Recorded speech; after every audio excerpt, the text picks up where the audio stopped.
Assalamualaikum warahmatullahi wabarakatuh. Perkenalkan, nama saya Ermi Misliati yang saat ini tercatat sebagai mahasiswa PPG dalam jabatan kategori 1 gelombang 2 tahun 2022 jurusan Pendidikan Sejarah di Universitas Muhammadiyah Purwokerto. Pada hari ini, Senin tanggal 12 Juni tahun 2023, saya akan melaksanakan kegiatan praktik pembelajaran dalam rangka penilaian uji kinerja PPG dalam jabatan di unit kerja saya SMA Negeri 1 Bukateja, Kabupaten Purbalingga, Provinsi Jawa Tengah. Demikian dan selamat menyaksikan. Wassalamualaikum warahmatullahi wabarakatuh.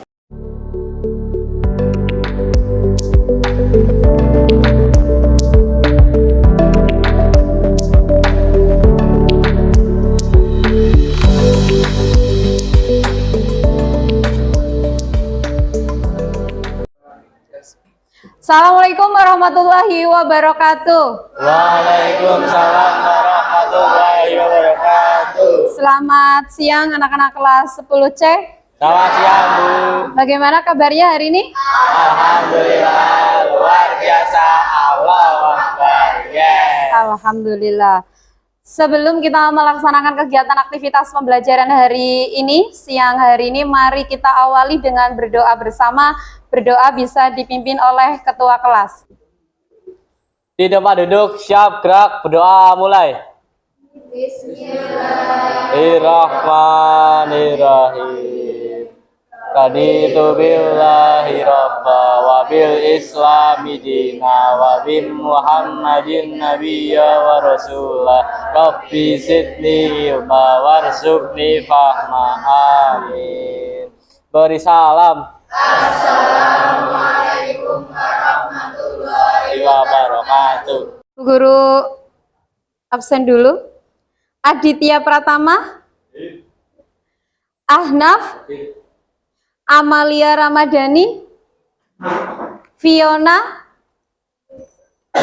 Wiar Andika Galen, Yunita Laila Rahma. Berarti yang tidak hadir dua ya, Regina dan Rahma Mona. Oke, pada pertemuan hari ini kita akan masuk ke materi yang kedua di materi kerajaan-kerajaan Islam di Indonesia. Pada hari ini kita akan membahas tentang jalur-jalur penyebaran Islam di Indonesia.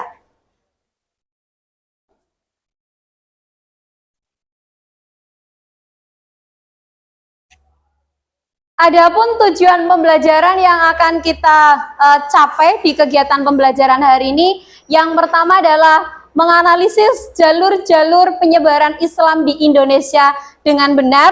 Kemudian yang kedua, tujuan pembelajaran yang kedua yaitu menjelaskan jalur-jalur penyebaran Islam di Indonesia dengan benar. Kemudian tujuan pembelajaran yang ketiga adalah mengidentifikasi jalur-jalur penyebaran Islam di Indonesia dengan benar. Dan yang terakhir adalah menyajikan hasil diskusi tentang jalur-jalur penyebaran Islam di Indonesia dengan benar secara tertulis. Jadi ada 4 capaian pembelajaran. Pembelajaran per elemen yang akan kita bahas hari ini, yaitu peserta didik mampu memahami konsep dasar kerajaan Islam, menganalisis serta mengevaluasi manusia dalam kerajaan Islam, menganalisis serta mengevaluasi kerajaan Islam dalam ruang lingkup lokal, nasional, dan global, menganalisis serta mengevaluasi kerajaan Islam dalam dimensi masa lalu, masa kini, dan masa depan, menganalisis serta mengevaluasi kerajaan Islam dari pola perkembangan, perubahan, keberlanjutan, dan keberulangan, menganalisis serta mengevaluasi kerajaan Islam secara diakronis atau kronologis dan atau sinkronis. Itu adalah capaian pembelajaran per elemen yang akan kita bahas di kegiatan pembelajaran pada hari ini. Silakan perhatikan gambar berikut ini, bisa diperhatikan semuanya. Kira-kira menurut kamu, apakah kaitannya gambar tersebut dengan jalur penyebaran agama Islam di Indonesia pada masa lampau? Saya, Bu. Ya, silakan Mas Latif. Jalur pendidikan. Jalur Pendidikan. pendidikan. Betul sekali. Kasih tepuk tangan. Kita menuju gambar yang kedua. Kira-kira terkait dengan jalur penyebaran agama Islam di Indonesia. Gambar yang kedua. Ya, silakan Mas Homi. Jalur perdagangan, Bu. Jalur perdagangan. Betul sekali. Kasih tepuk salut.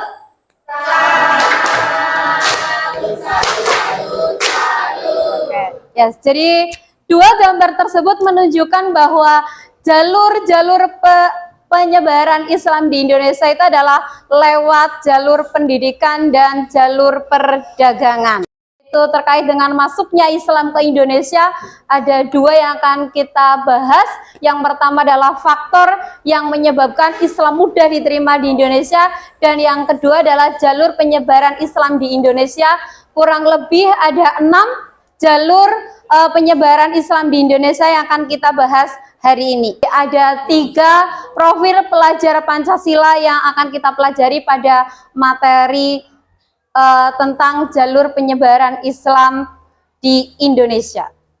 Yang pertama adalah mandiri, kemudian yang kedua adalah gotong royong, dan yang ketiga adalah bernalar kritis. Yang selanjutnya kita bahas materi besarnya dulu, yaitu tentang masuk dan berkembangnya agama Islam di Indonesia.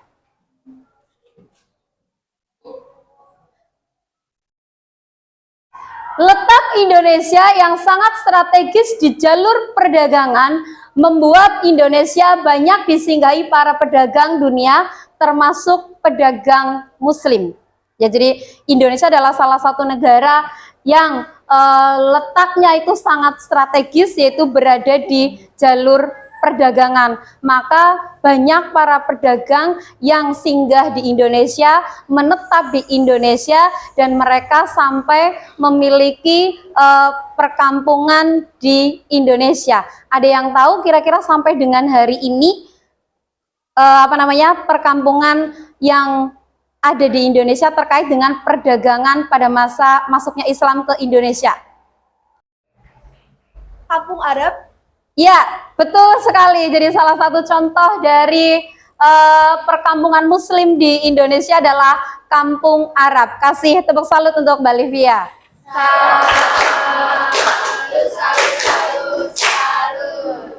Indonesia awalnya dibawa oleh pedagang dari Gujarat, kemudian diikuti oleh pedagang dari Arab dan Persia. Ya, jadi masuknya Islam ke Indonesia awalnya itu dibawa oleh pedagang dari Arab, yang kemudian diikuti oleh para pedagang dari Arab dan juga Persia, dan mereka menetap di Indonesia, melakukan komunikasi dengan masyarakat Indonesia. Jadi sambil mereka berdagang, mereka juga menyebarkan ajaran agama Islam di daerah atau di tempat mereka berdagang. Adalah proses masuk dan berkembangnya agama Islam ke Nusantara pada umumnya itu berjalan dengan damai. Jadi para pedagang dalam menyebarkan ajaran Islam itu tidak dengan paksaan, tapi dengan jalan damai atau dengan cara damai lewat 6 jalur nanti akan kita pelajari selanjutnya setelah ini. Yang selanjutnya adalah faktor-faktor yang mendukung Islam mudah diterima oleh masyarakat Indonesia. Kira-kira faktornya apa saja? Saya, Bu. Ya, silakan Mas Fatur. Syarat memeluk Islam itu sangat mudah karena hanya dengan mengucapkan kalimat syahadat. Betul sekali, kasih tepuk tangan. Kemudian faktor yang kedua berikutnya akan Mbak Anggita. Upacara yang ada di dalam Islam sederhana, jadi tidak memerlukan persiapan yang rumit. Oke, betul, kasih tepuk tangan. Berikutnya faktor yang ketiga. Siapa yang mau jawab? Mbak Inggani. Sesuai dengan kebudayaan Indonesia. Faktor yang keempat. Siapa yang mau jawab? Oke, Mbak Belvana. Agama Islam tidak mengenal apa itu kasta atau pelapisan sosial, tidak seperti agama Hindu yang mengenal pelapisan sosial. Oke, betul sekali. Kasih tepuk tangan untuk Mbak Belvana. Silakan ada yang mau berpendapat lagi terkait dengan faktor masuknya Islam ke Indonesia? Saya Bu. Oke, Mbak Ismi, silakan. Penyebaran agama Islam dilakukan secara damai. Penyebaran agama Islam dilakukan secara damai. Betul sekali. Kasih tepuk tangan untuk Mbak Ismi. Berikutnya adalah jalur-jalur penyebaran Islam di Indonesia. Kurang lebih ada 6. Perhatikan gambar berikut ini. Terkait dengan jalur penyebaran Islam di Indonesia. Kira-kira Islam masuk ke Indonesia lewat jalur perdagangan. Betul sekali. Gambar yang kedua. Kira-kira Islam masuk ke Indonesia di bawah atau lewat jalur perkawinan. Betul sekali. Membahas tadi terkait dengan 6 jalur penyebaran di Indonesia, kita akan bahas itu lebih dalam lagi, lebih komplit lagi terkait dengan bagaimanakah sebenarnya jalur penyebaran Islam di Indonesia. Berikut ini Bu Guru tampilkan pembagian kelompoknya.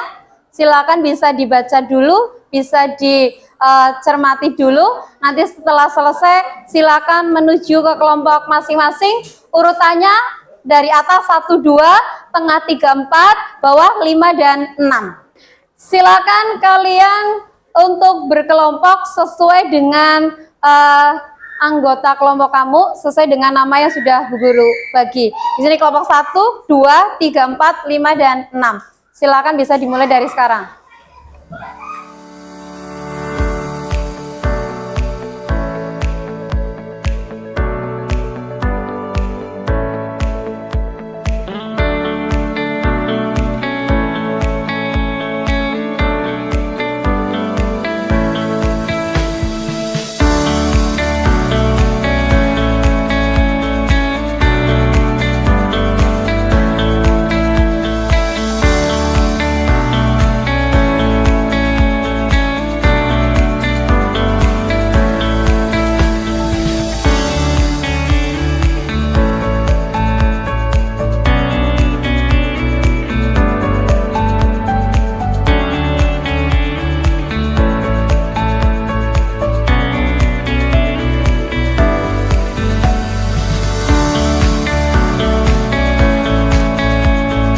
Bagikan LKPD-nya, kemudian nanti dibaca, dicermati petunjuk dan juga cara pengerjaannya. Setelah itu silakan didiskusikan dengan anggota kelompok kamu dan nanti siap untuk dijual belikan oleh pedagang yang nanti akan ditunjuk ya. Jadi kita awali dari diskusi dulu.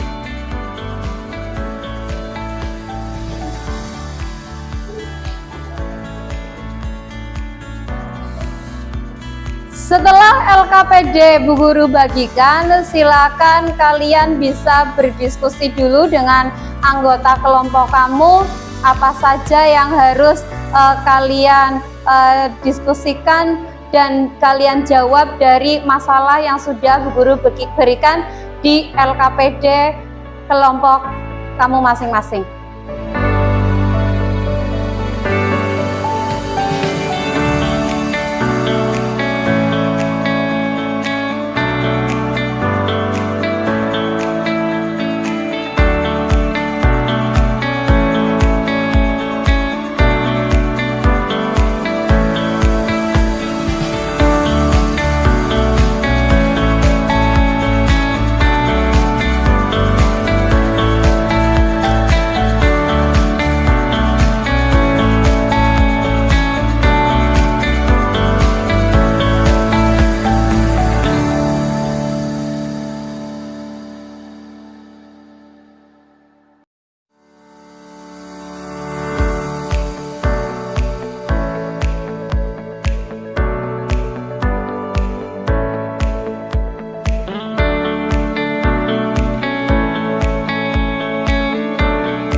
Diskusinya sudah selesai ya.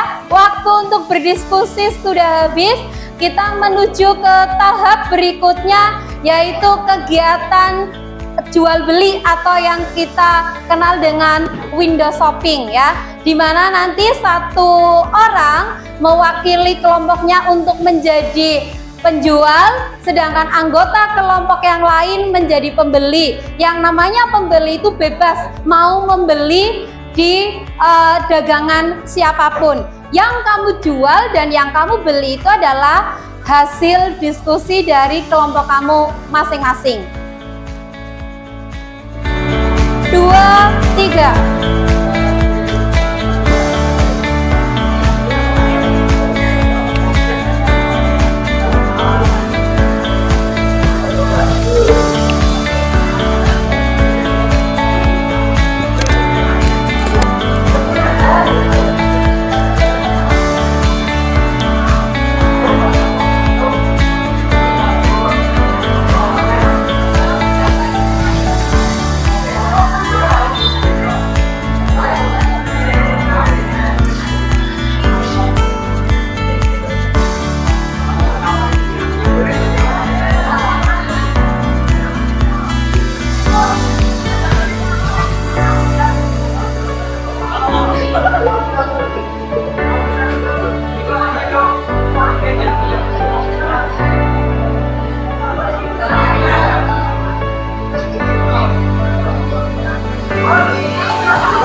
Coba dong saya dijelaskan saluran masuknya Islam yang paling efektif. Saluran masuknya Islam ke Indonesia yang paling efektif adalah melalui perdagangan. Penyebaran Islam melalui perdagangan dianggap paling efektif. Alasannya adalah kegiatan ini melibatkan semua golongan masyarakat. Pola perdagangan pada awal berkembangnya Islam di Nusantara bahkan melibatkan raja dan para bangsawan yang umumnya menjadi pemilik kapal dan saham. Saluran perdagangan didukung oleh kesibukan lalu lintas perdagangan selama abad ke-7 hingga abad ke-16 yang melewati Indonesia. Pada saat itu, pedagang-pedagang muslim dari Arab, Persia, India turut ambil bagian dalam perdagangan dengan pedagang dari Barat dan Asia bagian timur. Jelaskan dong apa isi dari tasawuf itu? Tasawuf itu mengajarkan umat Islam agar selalu membersihkan jiwa dan mendekati diri kepada Allah. Para ahli tasawuf atau sufi mengajarkan latihan spiritual yang sebagian konsepnya telah dikenal oleh masyarakat Indonesia. Misalnya, latihan hidup sederhana, perilaku toleran, dan pembiasaan kejujuran. Para sufi yang kemudian dianggap sebagai teladan bagi masyarakat biasanya memiliki keahlian yang dapat membantu orang lain. Misalnya, seperti menyembuhkan penyakit. Kepercayaan penduduk pada para sufi kemudian digunakan untuk mengajarkan Islam dengan cara yang mudah diterima masyarakat. Hasilnya, penduduk akan masuk Islam tanpa perlu adanya paksaan. Oke, terima kasih atas penjelasannya ya, sangat jelas. Sama-sama.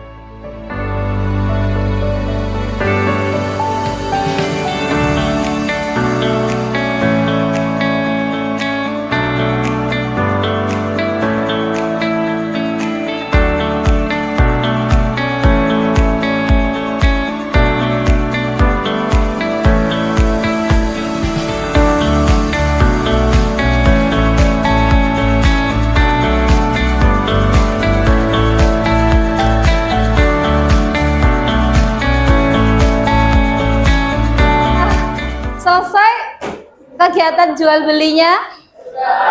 Sudah kembali ke kelompok masing-masing semua ya?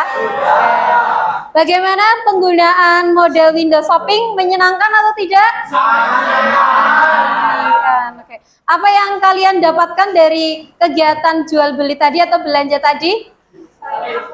Banyak. Ya. Mengetahui tentang apa, Mbak Livia?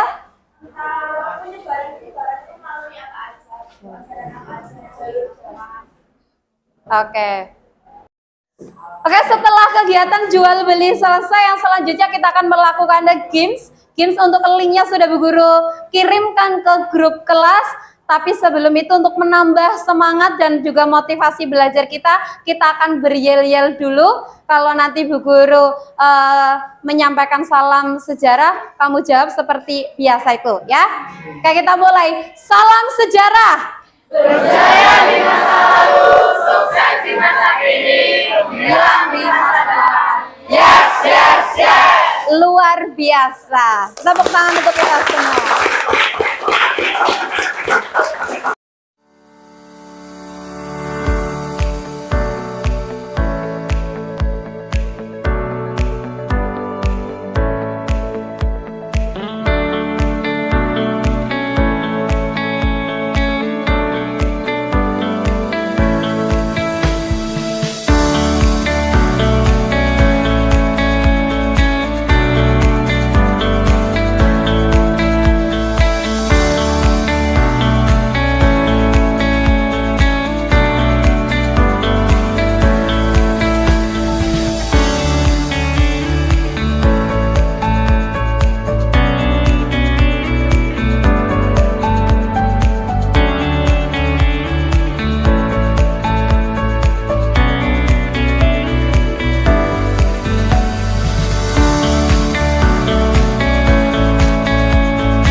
Gamesnya sudah dikerjakan semua. Bagaimana tadi hasilnya?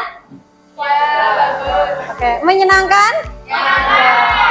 Hasilnya ada yang sempurna? Dapat 5 skor? Ya. Oke, bagus. Sempurna. Oke, sip. Kemudian kita lanjutkan yang berikutnya adalah untuk melakukan mengukur sejauh mana kamu menguasai materi yang sudah kita bahas hari ini. Kita akan melakukan kegiatan evaluasi pembelajaran. Soal sudah Bu Guru kirim di LMS, silakan kamu kerjakan dan mengerjakannya mandiri atau individu masing-masing, tapi tempat duduknya masih dengan anggota kelompok, tapi tetap mengerjakan sendiri-sendiri. Silakan bisa diakses LMS-nya, kemudian cari judul evaluasi pembelajaran jalur penyebaran Islam di Indonesia.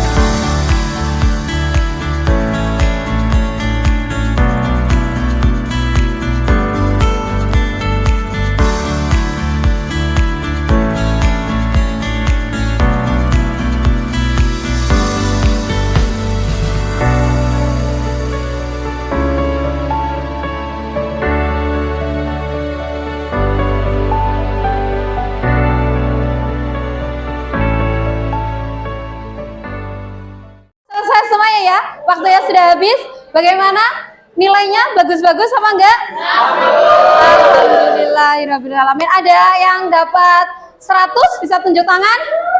Bagus. Kasih tepuk tangan untuk yang dapat nilai 100. Dievaluasi, silakan kembali ke tempat duduk masing-masing. Kita akan menuju kegiatan yang terakhir, yaitu kegiatan penutup. Silakan kembali ke tempat duduk masing-masing, tempat duduk diberesi.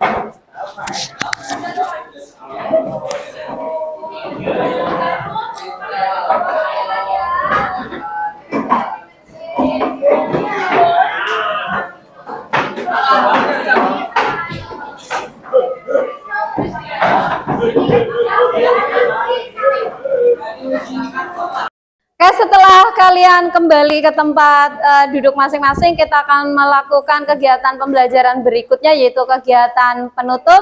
Kemudian sebelum kita mengakhiri pembelajaran kegiatan hari ini, kira-kira apa yang kamu dapatkan di kegiatan pembelajaran hari ini? Apa? Ada kendala selama kegiatan pembelajaran hari ini? Tidak. Materinya sudah bisa dikuasai semuanya? Oke, jadi sudah jelas ya terkait dengan jalur-jalur penyebaran Islam di Indonesia. Yang kemudian selanjutnya adalah kita menuju ke kesimpulan dari kegiatan pembelajaran hari ini. Ada yang mau membacakan kesimpulan? Silakan. Saya, Bu. Ya, silakan, Mas Fatur. Kesimpulannya adalah penyebaran Islam di Nusantara dilakukan secara damai, bukan dengan kekerasan. Tidak ada catatan sejarah yang menjelaskan tentang kekerasan dalam penyebaran Islam di Nusantara. Masuknya Islam ke Indonesia mendapat sambutan yang baik dari masyarakat, baik kalangan raja, bangsawan, maupun rakyat biasa. Ada beberapa faktor yang mendukung Islam mudah diterima oleh masyarakat Indonesia. Di antaranya, 1. Syarat memeluk Islam sangat mudah, cukup dengan mengucapkan kalimat syahadat. 2. Tata cara peribadatan Islam sederhana, tidak perlu persiapan yang rumit. 3. Islam tidak mengenal sistem kasta atau pelapisan sosial seperti halnya agama Hindu. Penyebaran Islam yang berlangsung damai itu dapat dilihat dari cara-cara penyebarannya, yaitu melalui perdagangan, perkawinan, pendidikan, tasawuf, dakwah, dan kesenian. Pedagang, muballigh, ahli tasawuf, dan ulama berperan penting dalam proses penyebaran Islam di Indonesia. Berikan tepuk tangan untuk Mas Fatur. Oke, jadi itu adalah kesimpulan kegiatan pembelajaran hari ini tentang jalur-jalur penyebaran agama Islam di Indonesia. Kemudian untuk materi pertemuan minggu besok kita akan membahas tentang kerajaan-kerajaan bercorak Islam di Indonesia. Bisa kalian pelajari dulu di rumah dari berbagai sumber. Kemudian tetap jaga kesehatan, semangat belajar. Kita lanjutkan pertemuan minggu besok. Bu Guru tutup kegiatan pembelajaran hari ini. Sekian dari Bu Herme. Assalamualaikum warahmatullahi wabarakatuh. Waalaikumsalam warahmatullahi wabarakatuh.